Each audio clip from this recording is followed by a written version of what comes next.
Мен қаланың қызы едім. Үйдің жалғыз еркесімін. Әкем де анам да қатал болды. Аяғыңда абайлап бас қызым. Қаланың қызы ауылға барса, сөзде сында көп болады. Етегіңе ие бол, елге күлкі болма деп қайта-қайта ескертіп отыратын. Солай тәрбиеленіп өстім. Күнге күймеген әппақ денем, ұзын шашым, мың бұралған белім бәрі көзге түсетін. Өзімді сұлумын деп айтпасам да, елдің назары ауатынын сезетінмін. Университетті бітірген соң тағдыр мені ауылға алып келді. Жігітім ауылдың тумасы. Сөзіне сеніп, жүрегіме үміт байлап тұрмысқа шықтым. Сол сәтте мен ештеңеден қауіптенген жоқпын. Тек бақытты боламын деп ойладым. Ауылға түскен алғашқы күн, даладағы самал, шаң, мал иісі бәрі маған жат еді. Бірақ ауылдың қарапайым тіршілігі жүрегіме бір жылылық сыйлағандай болды. Сол сәттен бастап бір жанар мені мазалай бастады. Күйеуімнің інісі. Ол менен 1-2 жас қана кіші екен. Үйге алғаш кіргенімде көзіме тура қараған еді. Қарашығынан әлде бір отты жасырын құмарлықты сезгендей болдым. Жүрегім дір ете қалды. Алғашында мән бермедім. Жас қой, балалық шығар деп ойладым. Бірақ күн өткен сайын оның көз қарасы мен қимыл қозғалысы ішімде бір белгісіз сезім оятты.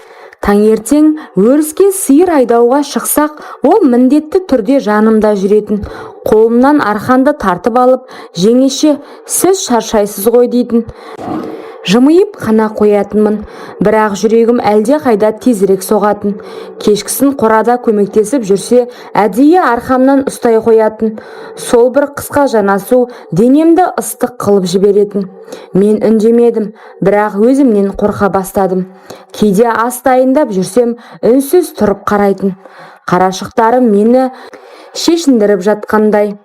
Ішіме от тастайтын. Мен көзімді тайдырып әкетсем де, денем дірілдеп, бір белгісіз құмарлықты сезіп тұратын. Іштей, жоқ, бұл күнә, мен келінмін, ол менің қайным. Бұлай болмау керек деп өзімді тежедім. Бірақ жүрекке әмір жүрмейді екен. Құдайдың сынағы ма, әлде құмарлықтың күшіме білмеймін. Бірақ сол күннен бастап менің тыныштығым жоғалды. Келін болып түскеніме ай толмай жатып ақ, жүрегім тыныштықтан айырылды. Күн сайын бір сәт қайнымның көзіне түссем, әлдене дірілдеп оянып кететін. Өрісте кешкі күн қызарып бататын шақ. Сиыр айдап келе жатқанбыз. Қолымдағы шыбыртқыны тартып алып, жеңеше, сізге жараспайды деп күлді. Даусының тембірі тым жұмсақ шықты. Мен сыр бермей жымиып қойдым, бірақ жүрегім кеудемнен шығып кетердей соқты. Кенеттен аяғым сүрініп кетіп, құлап қала жаздадым. Ол қолымнан ұстап үлгерді. Құдды денемді отқа тастағандай болды. Саусақтарының ыстығы алақанымнан жүрегіме жетті. Мен тез қолымды тартып алдым. Рахмет дедім, дауысым дірілдеп. Ол болса үнсіз жымиды. Бірақ сол үнсіздіктің ішінде мені әлде қашан иеленіп алған от бар еді. Түнде жатын орныма жатсам да ұйқым қашатын болды. Күйеуім қасында тыныш қана ұйықтап жататын. Бірақ менің қиялым басқа жаққа, сол жас жігіттің жанарына кетіп қалады. Өзімді іштей жек көрдім. Құдайым, неге бұлай, бұл күнә ғой деп жас төктім талай рет. Бірақ таң ата қайтадан сол отқа күйіп жүре беретінмін. Бір күні ас бөлмесінде екеуміз ғана қалдық. Мен қамыр жайып отырғанмын. Иығымнан ұстай берді. Жүрегім дүрс ете түсті. Не істеп тұрсың дедім қатаң дауыспен. Жеңеше, сізді ойламай қоя алмай жүрмін, деді ол сыбырлап. Сол сәтте қолымдағы ұнға малынған қамыр домалақтап жерге түсті. Мен оған қарауға батпадым. Тек ішімде әлдене үзіліп кеткендей болды. Ол иығымнан қолын жай ғана алып сыртқа шығып кетті. Менің тізем дірілдеп отырып қалдым.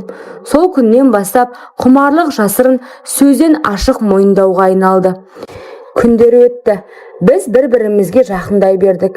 Әуелі өрісте, кейде қорада көзіміз түйіссе, ішіміздегі от лап етіп жана жөнелетін. Мен қолымнан келгенше қарсы тұрдым. Бірақ әрбір жанасу, әрбір көзқарас мені әлсірете берді. Ақыры бір кеште күйеуім сыртта болған, мен аулада кір жаюға шыққанмын.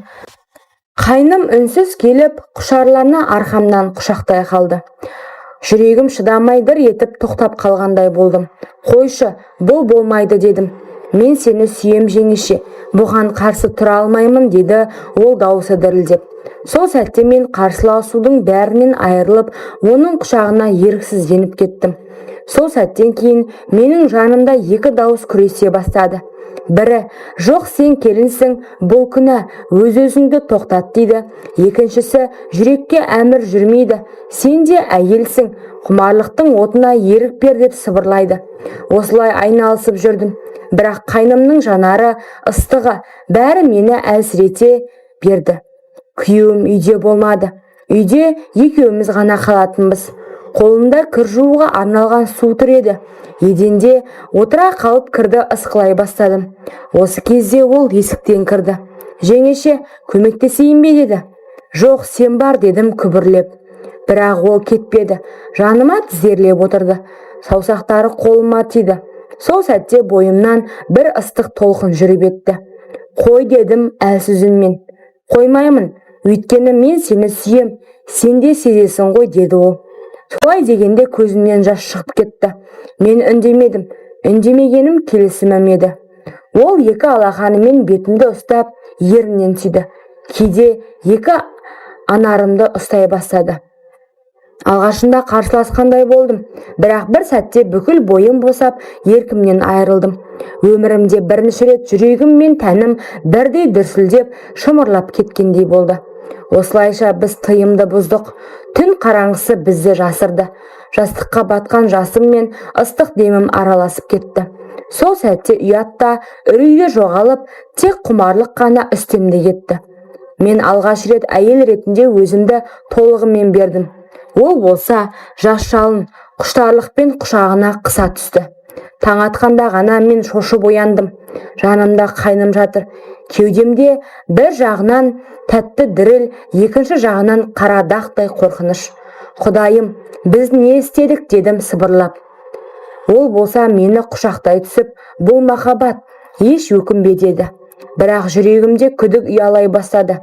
Бұл махаббат па, әлде күнәға берілген құмарлық па? Алғашқы тыйым бұзылғаннан кейін біз тоқтай алмадық. Өрісте мал айдағанда да, қорада жем беріп тұрғанда да, әрбір мүмкіндікті пайдаланып бір-бірімізге құштарлықпен ұмтылатынбыз. Мен не істеп жүргенімді өзім түсінбедім. Кейде түн ортасында күйеуім қасында тыныш ұйықтап жатады, ал мен көзімді ашып, қараңғыға қарап жылап шығам. Бұл сатқындық қой, Құдай жазалайды деймін ішімнен. Бірақ таңертеңгісін қайнымды көргенде әлгі арпалыстың бәрін ұмытып, қайтадан соған қарай ұмтылам. Бір күні ауылдың бір келіні маған қарап күліп қойды да, сізді өрістен жиі көретін болып жүрміз ғой, қайныңызбен бірге деді. Менің жүрегім зу ете қалды.